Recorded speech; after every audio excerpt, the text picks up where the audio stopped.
So, Badr, first of all, thank you so much for sitting with us today. Yeah, thank you. مبروك رمضان. الله يحفظك، شكرا. What's it feel like to be back home during Ramadan? Yeah, of course, Ramadan, this is a holy month, and ما كاينش أحسن من بلادك. This is an Islamic country. التقاليد ديالنا، الماكلة ديالنا، ديك الروينة قبل المغرب.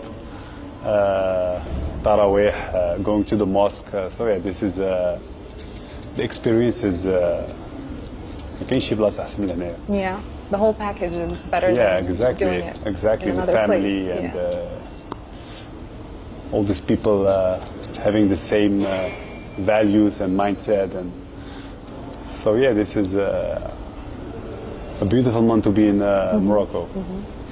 So let's just jump straight to it. Yeah. You are one of the biggest figures in kickboxing in particular and sports in general. You Yeah. have an amazing history, amazing ratio and records.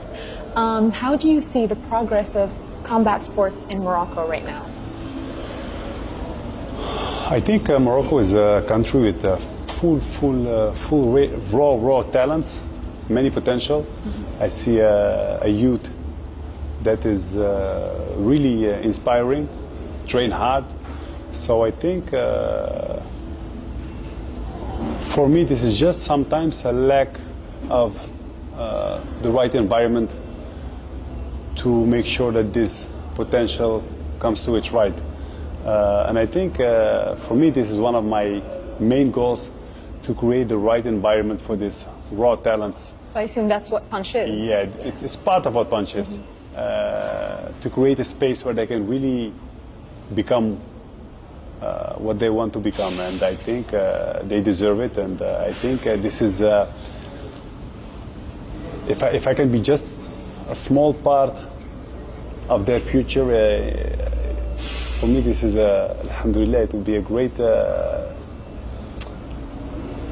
It's an achievement. Exactly. It's already a huge great achievement. yeah. So other than Punch, which is obviously a huge cornerstone in achieving what you would like to achieve for the athletes and the youth here in Morocco, what are some other projects, some other ambitions that you have?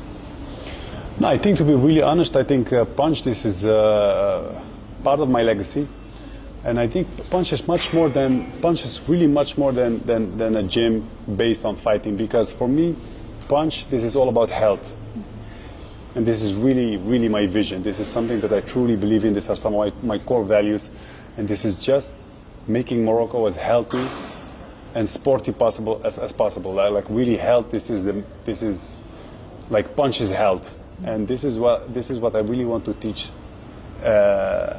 especially the Moroccan youth, but also older people, like to value their health and to invest through sports into becoming healthy, and most importantly also stay healthy. So yeah, for me this Punch is really health. It goes hand in hand. So did you meet or run into any rising talents in Morocco that have particularly grabbed your interest? To be honest, I saw many in the gym. We have some raw talents in the gym that I was really surprised to see their talent and what they can do. So yeah, I meet them on a daily basis. So, but at the end, this is just raw talent in the beginning. So this is a trajectory that will take a lot of time to see which ones will really explore. Do you think that eventually this new generation, this potential that you are describing, does it have the possibility to grow and represent like homegrown talents from Morocco, representing Morocco on the international scene in whatever sports, not just necessarily combat sports? No, I think if we keep investing in sport like we are doing now, and I think if everybody puts his little piece in place, I think yes. I think because really, we Moroccans, we Moroccans, we have more than just talent. We have also this inner fire. I think this is something that you don't see a lot with other people. Passion. Yeah, عندنا how do you, it burns. We have this, and you see it with everything. So we are really this. إحنا بوحدنا. Like we are Moroccans. We are بوحدنا. We are a species by itself. And I think if we create the right places and the right environment for these athletes, I think Morocco can be great in many ways. Okay, what about women in particular? Do you see that women's roles in sports in general, combat sports in particular, since that's your specialty, do you think that they are growing in Morocco, that they're starting to have a space in which to grow and attempt to take their sport professionally? No, I think this is one of my favorite pieces about Punch. Like this, for me, creating a space and motivating girls, young girls, to chase their dreams and to really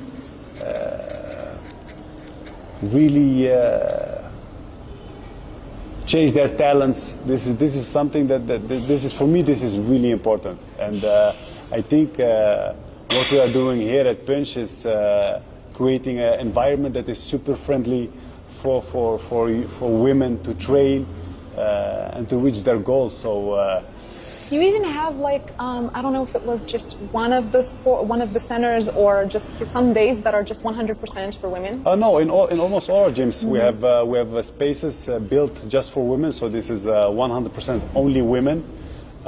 This is truly built by the idea of creating a place where women can just enjoy being surrounded by just women, have the choice to train only with women.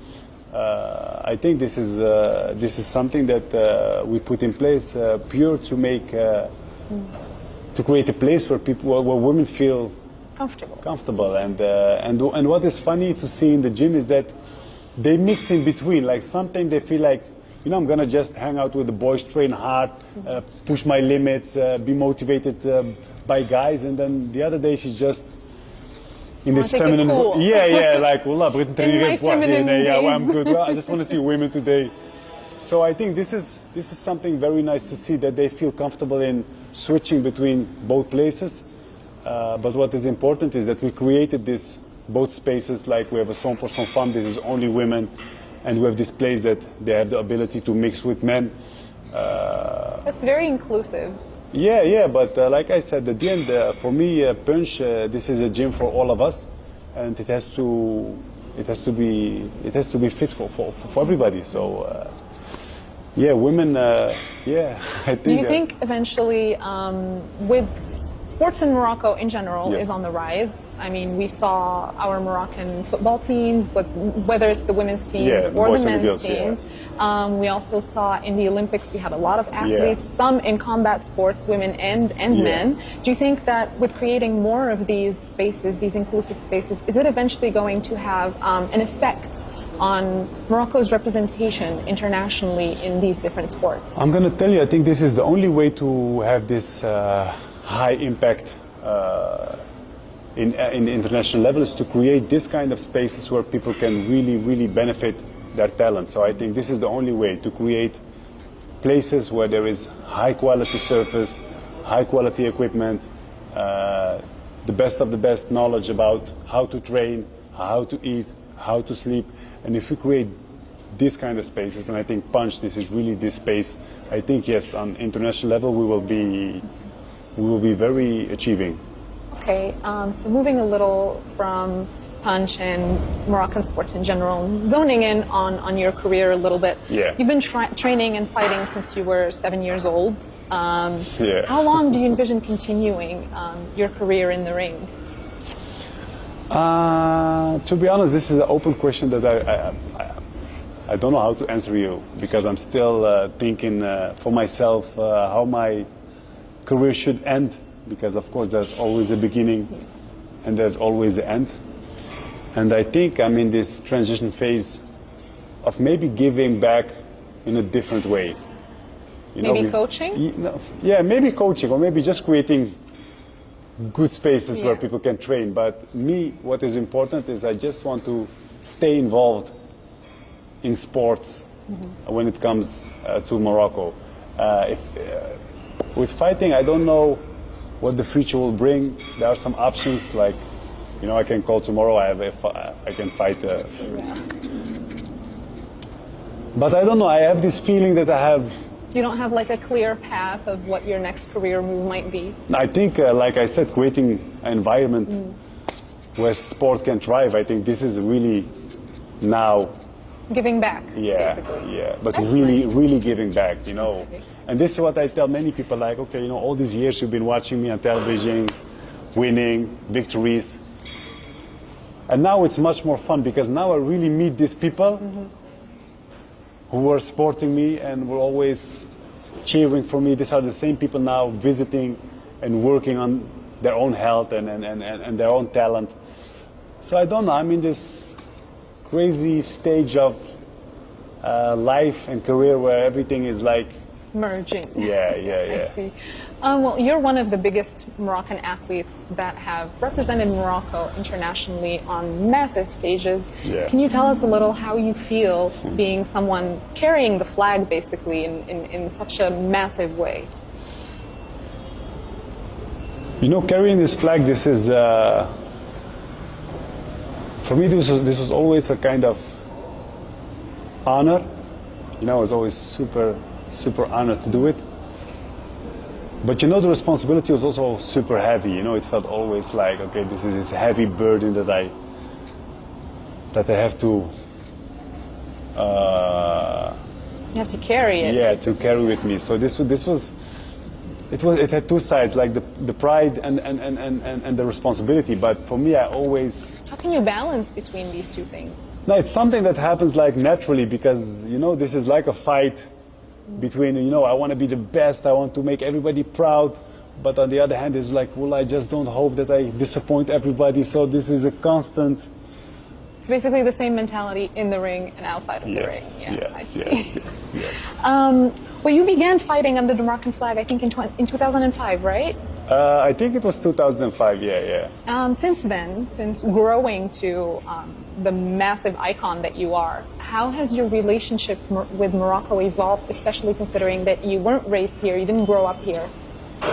No, I think it grew bigger and bigger in all these years because, you know, when I was fighting at all these stages and I met Moroccans in places in the world that I thought I would never meet Moroccans, and then always in this venue there was between all these thousands of people. There is always a Moroccan. Yeah, get some Maghreb, and you were like, hey, okay, I'm not the only one. Always a Yeah, Moroccan. alhamdulillah, or like a lost flag somewhere. So yeah, this was great because, you know, when my career started, I went to places like where one Moroccan flag or two Moroccan flags were seen in the venue, and, you know, when the years went by, these flags multiplied and multiplied and multiplied until we were fighting in venues of thousands and thousands of people, and it was only Moroccan flags. So I think this tells you exactly how it also went with how I felt, that it grew and it grew and it went bigger, and yeah, at the end, well, I just enjoyed it. I was like, well, alhamdulillah, I'm in this position where people really trust me and believe in me, and it felt like, yeah, you know, I can make this country happy every time I was just beating someone up. So, yeah, this feeling was great, and, you know, I always carried this flag with pride, and I think, especially these people who grew up abroad like me, you know, ملي كنكونوا تما, it always felt like, you know, you're missing something. You know, this is like, and you know, I'm Moroccan. Don't really belong there. Yeah. And because of this hard work that I put in, let's go back even further. You know, you know, we're Moroccans. Okay, we're Moroccans, we live abroad. كنجيو المغرب. ماشي مغاربة, ماشي. Not Moroccan enough for Morocco, Yeah. not European enough for the yeah, Netherlands. exactly. So we are lost in between. There's always this limbo. Yeah, but you know, when I started really to put Morocco on the map in my sport, you know, we had this unity. Like everywhere where I fought in Europe, Moroccans came together. So it gave me this feeling of being home, even when I was not home. And when I came to Morocco, you know, Moroccans were like, well, you know, this guy, he's smashing these people outside the Moroccans. He showed us Shnook and Swell. You know, so they took me in like a Moroccan. So for me, through sports, I became this real Moroccan, outside and inside my country.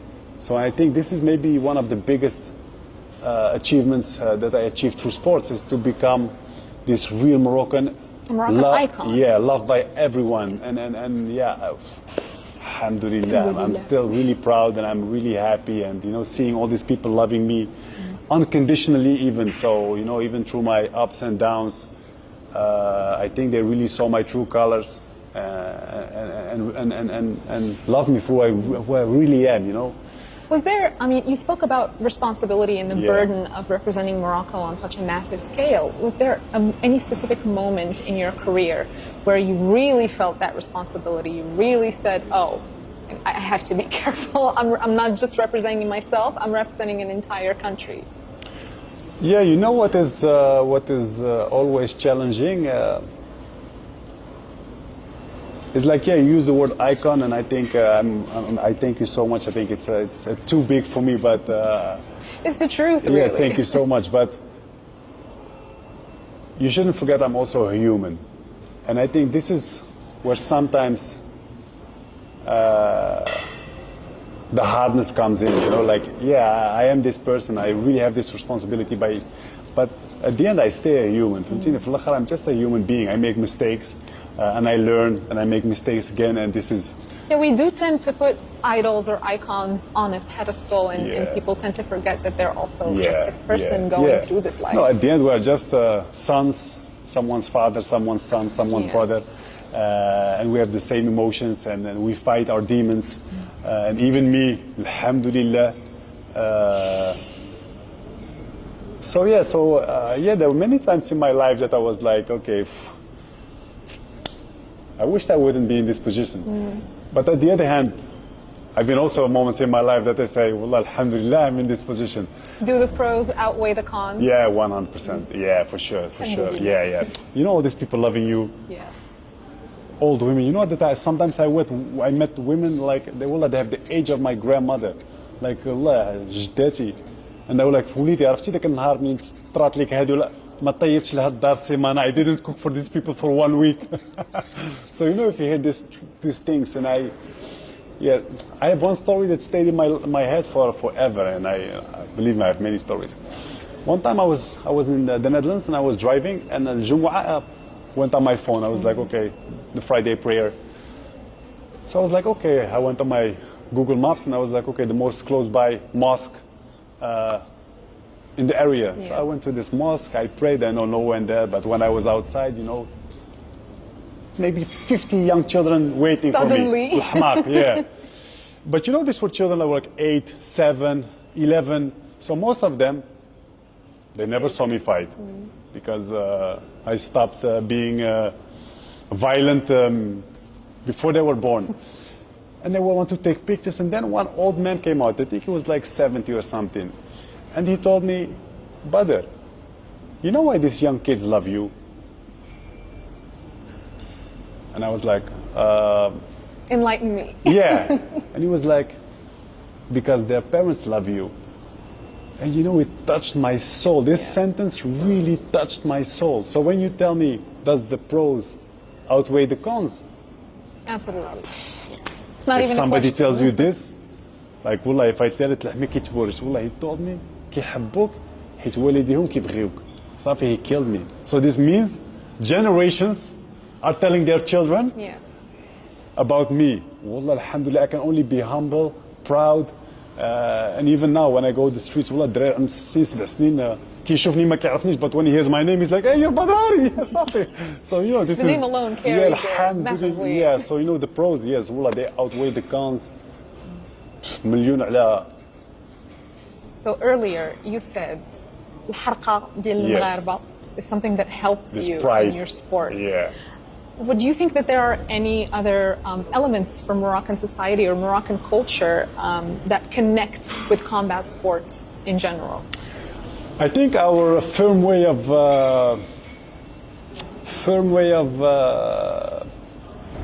dealing with children. This mom اللي ديما العرش كتبكي اسكت دير عقلك. Yes. والله, this is part of it. I tell you, I'm super proud of my mom and my dad because والله, they كبروني في حلقة. This Before a fight, you could just listen to a Moroccan mom. No, I just call my hyping mom. you No, up. but I call my mom. Yeah. This is a ritual that I have in my fight. Like 3 minutes, my coach knows he's ready. He took my phone. Here's your mom. And then I speak with my mom. My mom starts to cry. Always. Wallah, 100 and ما نعرف شحال من fight, and she's still, Mama, I beat up half the world, but she still cries. And when she cries, and she told me, Wulidi, can she start this dua? And I tell her, this guy, he made my mom cry. So I go with this. It's motivation. Yeah, with this emotions. I'm gonna start. I'm suffering. ما عرفش راسه شنو دار. Yeah. والله ما دار والو. ولكن my mom is angry and she was so suffering. You're done. You're dead. KO. Yeah. So I think this helps. I think we Moroccans, we have this, this ما تعيقش, no nonsense, just. We're hotheads. Yeah, go zira صاحبي مالك فلان بسالة. So this kind of things. I think also our culture. This is not only our culture also creates this fighters, these people who really want to succeed in life and to become someone. I think wallah, we are Moroccans. We are special, and I really believe it. I feel like it must have like the other side of the coin. I mean, sure, we are hotheads. We're hard. We're very motivated, but. Has it ever been behind some negativity that you didn't intend to do, or? Yeah, of course. Most of my heavy, aggressively outburst happened when I was, alhamdulillah, much younger. And that's when you used to say that you don't know what happens. Sometimes it's just you just roll up. It's my greatest gift was most of the time also my hardest, how do you say it in a good way? Flaw. Yeah. It was being so aggressive, being so strong, being so emotional, being so all these things that made you a good fighter, a really, really, really good fighter. It has also an other side. It can come back to bite you. Yeah, and it bit me a couple of times. What would your advice be to someone who is basically Badr Hari 10, 15 years ago? What would you go back to tell yourself 10, 15 years ago? Like me, what I really want, and this is something that what I really lacked as a young person, this is like coaching. But not coaching how to be a great fighter. Psychologically. Yeah. Like really, okay, this is your gift that Allah gave you. But don't let it be a curse. Know how to deal with it. And for me, the people that I had in my life, they all lived on this guy who just know how to beat people. This was their income. This was how they filled their arenas. This is how they sold seats. So for them it worked. The Badr that they knew, it was good. Safi, this was a grenade. You took up the pill, you put him in, Safi, everybody happy. He sold tickets. But I didn't have someone in my life who would like, okay, maybe لو صرت تسمع دور من هنا ولا حديرة كاين واحد شي حاجة, something is around the corner. So I think this for the young people, I think what is important is they find a mentor. And me, I just learned the hard way. Safi, this is just Safi هكا دبر راسك. I see. Well, beyond combat sports, beyond punch, beyond sports in general, what other passions do you have or other causes that you believe in that you would like to pursue? No, what I really enjoyed is raising my children. So yeah, this is for me something that is, yeah. It's not just a job, it's a passion. Yeah, this is just,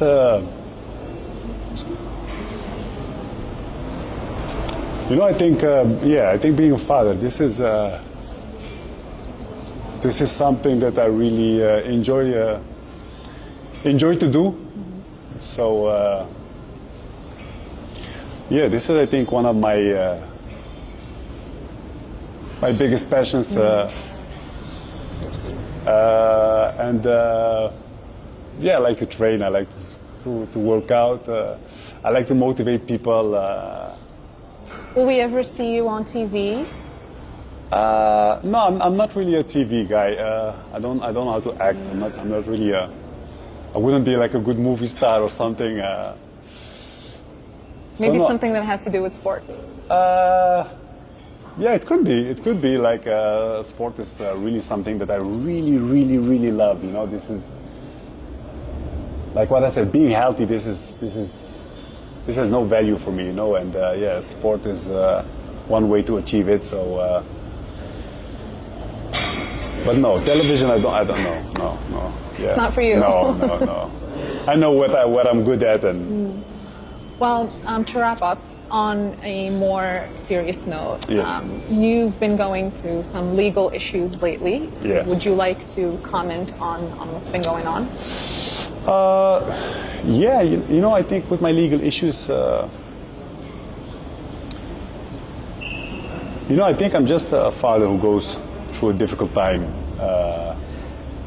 I think everybody who's in a divorce,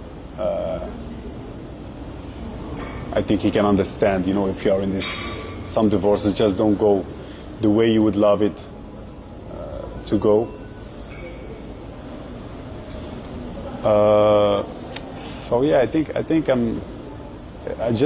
just really challenging for me as a father.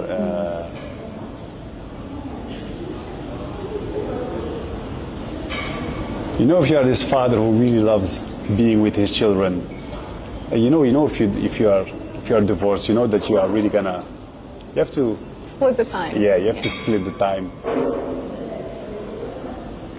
But you know what hurts me the most is, you know, when your children live in a country where splitting between the time between a father and mother is not seen equally. So there is like kind of A parent or like B parent, where one person can see the children 1 day a week and the other one sees them You know, 6 it's the days same a week. here as well. Yeah, it's hard. same here as Like well. it's hard. For me, this is hard because me, I believe that it's the right of the children, not even the right of the parent, but of the children, to have equal time between father and mother. So this is something that I really believe in, and so yeah, sometimes things happen, and I think for me, what happened, this was just a moment where I was surprised by the emotions of my children, and in you Moroccan mind we say telling us- "shaitan hadar," you know. But there was no, it was not like what all the media said it would be. There was no beating. There was no. It was not all of that. So, and for me, it's hard sometimes to see these journalists just go without any investigation, just surface, spit out what they have heard, copy paste, and. But you know, in my 20 years of dealing with press, bad ones, alhamdulillah, also some good ones, you know that it works like this. So for me, this is no surprise. And to be honest, I didn't have this feeling to explain what was going on. I still don't have it because alhamdulillah, I'm in peace with myself and I'm in peace with my family and with And my it's children. very private too. Yeah. But you know that we live in a life where private is, Decaying. yeah, and especially if you deal with children and family situations, I think journalists should be very careful with how they tell a story because it hurts. It can hurt young. Especially when minors are Exactly, involved. it can hurt young children. So yeah, me, what I can tell you, alhamdulillah, it's not. It's like a storm in a glass of water, and I think everybody, because my name was in it, it went. Obviously. Yeah, but to be honest, I'm still a loving father. I still respect the mother of my children, and at the end, I just want to have create the right environment where my children can be loved by both parents. And yeah, this is something that I really hope that the future will bring me, inshallah. And that's it. Thank you so much, Badr. Thank This you. was Thank you this so was a much. pleasure. This was Allah. very nice, and good luck. I Thank you so really much. hope that you get to do that, create environments for your children Yeah. and for people to work out Exactly. in, because Yeah. I feel like this is something that you really No, this is my it's very passion. dear to you. Yeah. Both Whether of it's them. professionally both or of them. personally. Yes. Yeah. It really goes hand in hand. Like me, this is just me as a person who wants to evolve himself and contribute. Like, I think this is what I really want. I want to contribute. I want to contribute to Morocco because Morocco gave me so much.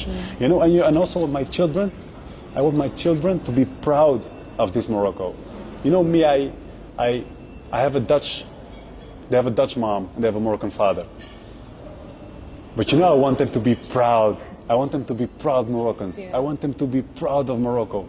So me, I'm gonna build, I wanna be part of this guy who builds Morocco that their children will be proud of. I want my children to come to Morocco and say, but you know, Dad, Wallah, you did a crazy thing. It's a beautiful sentiment. Yeah, I think I'm gonna be, I wanna be proud, I wanna be a proud Moroccan.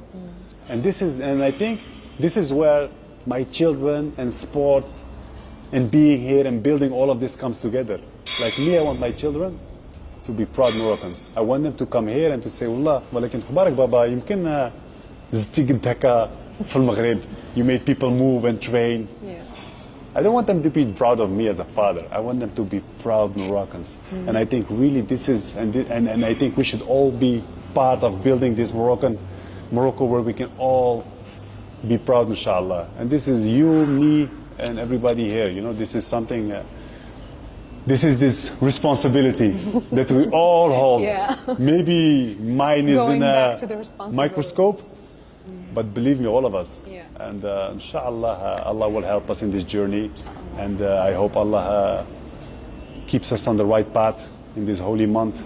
Ya And Rabbi. inshallah, keeps us away from distractions and mistakes and forgive us. I think this is a beautiful month of forgiveness. So Well, I think this is a beautiful note to end on, Yeah. to wrap up on. Thank you so much thank you so for much. this interview. Allah This was Yahfazek. very nice. Merci.